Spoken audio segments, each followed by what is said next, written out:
ಚುನಾವಣೆ ಬರ್ತಾ ಇದೆ, ಜಿಲ್ಲಾ ಪಂಚಾಯತ್, ತಾಲೂಕು ಪಂಚಾಯತ್, ಯಾವ ರೀತಿ ಇದಕ್ಕೊಂದು ಫುಲ್ ಸ್ಟಾಪ್ ಇಡ್ತೀರಿ? ಮತ್ತೆ ಪದೇ ಪದೇ ಇದರಲ್ಲಿ ಈಗ ಅಡ್ಡ ಮತದಾನ ವಿಚಾರ ಆಗಿರ್ಬೋದು, ಪ್ರತಿಯೊಂದೆಲ್ಲ ಆಂತರಿಕ ಬೇಗುದಿ ಆಗಿರ್ಬೋದು ಸರ್, ಯಾವ ರೀತಿ ಇದನ್ನು ಬಗೆಹರಿಸ್ತೀರಿ ಅಂತ, ಮತ್ತೆ ಏನು ಕ್ರಮ ಕೈಗೊಳ್ಳೋದಾಗಿದೆ?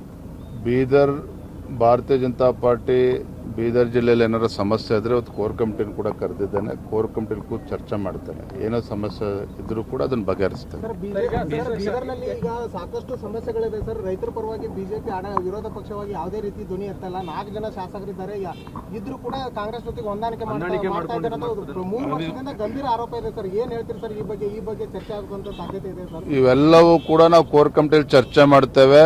ಆ ರೀತಿ ಪ್ರಶ್ನೆನೇ ಇಲ್ಲ. ನಮ್ದು ಯಾವುದೇ ಶಾಸಕರು ಕಾಂಗ್ರೆಸ್ ಜೊತೆ ಹೊಂದಾಣಿಕೆ ಮತ್ತೊಂದು ಪ್ರಶ್ನೆ ಇಲ್ಲ. ಇವತ್ತು ಇವೆಲ್ಲವೂ ಕೂಡ ಚರ್ಚೆ ಮಾಡಿ ರೈತರ ಸಮಸ್ಯೆಗೆ ಭಾರತೀಯ ಜನತಾ ಪಾರ್ಟಿ ಯಾವ ರೀತಿ ಸ್ಪಂದನೆ ಮಾಡಬೇಕು, ಜಿಲ್ಲಾ ನಾಯಕರುಗಳು ಯಾವ ರೀತಿ ಸ್ಪಂದನೆ ಮಾಡಬೇಕು, ಎಲ್ಲವನ್ನೂ ಕೂಡ ನಾವು ಚರ್ಚೆ ಮಾಡ್ತೇವೆ. ನಮ್ಮ ಕಾರ್ಯಕ್ರಮಗಳನ್ನ ನೀವು ನೋಡ್ತಾ ಇದ್ರೆ ನಮ್ಮ ಚಾನೆಲ್ ಅನ್ನ ಸಬ್ಸ್ಕ್ರೈಬ್ ಮಾಡಿ, ಪಕ್ಕದ ಬೆಲ್ ಐಕಾನ್ ಒತ್ತಿ ನಮ್ಮನ್ನ ಬೆಂಬಲಿಸಿ. ಹಾಗೆ ನಮ್ಮ ಕಾರ್ಯಕ್ರಮಗಳನ್ನ ಲೈಕ್ ಮಾಡಿ, ಕಮೆಂಟ್ ಮಾಡಿ, ಅದನ್ನ ಬೇರೆಯವರಿಗೂ ವಾಟ್ಸ್ಆಪ್ ಮೂಲಕ ಶೇರ್ ಮಾಡಿ. ನೀವು ಹೀಗೆ ಮಾಡಿದಾಗ ನಮ್ಮ ಚಾನೆಲ್ ಇನ್ನಷ್ಟು ಮತ್ತಷ್ಟು ಜನರಿಗೆ ತಲುಪಲು ನೀವು ನಮ್ಮೊಂದಿಗೆ ಸಹಕರಿಸಿದ ಹಾಗಾಗುತ್ತೆ. ಇದು ನೀವು ಯಾವುದೇ ಖರ್ಚಿಲ್ಲದೆ ಕೆಲವೇ